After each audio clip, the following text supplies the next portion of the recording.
The news spreads. Then grandfather stood up and went outside and called aloud, "Come, Raja, come, I won't beat you."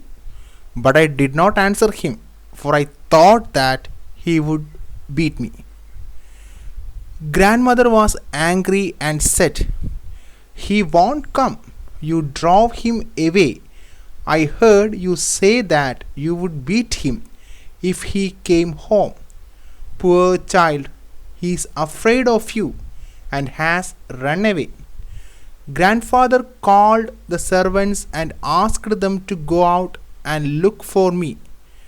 They went out, but after a while returned to say that they could not find me. Grandmother started weeping. Grandfather started walking up and down the courtyard. The news that I was missing spread. Our neighbors came first, then our relatives, and then others who had heard the bad news. Many came to offer their sympathies to grandmother. Grandfather did not like this. He shouted, "Nothing has happened to the boy. He is hiding somewhere. Can't some of you go out and find him instead of wasting your time here?" Some of them went out to search for me. More and more people came, and soon there was a big crowd. By now, grandmother had lost all hope of seeing me again.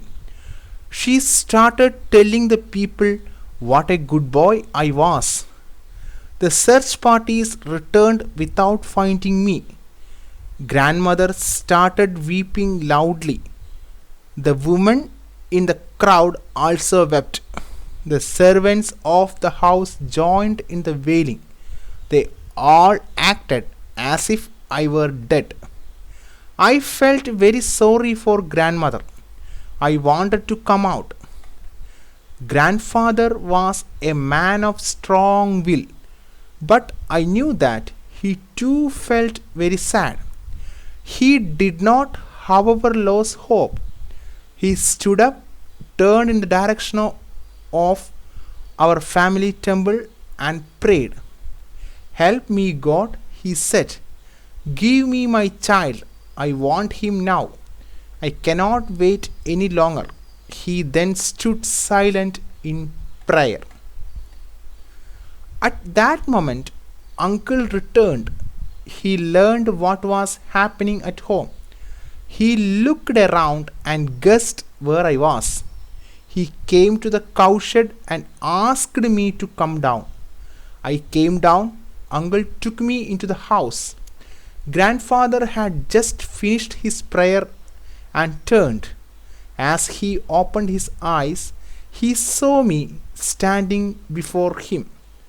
He took me up in his arms in joy, hugged me and said, "God heard my prayers and has given you back to us.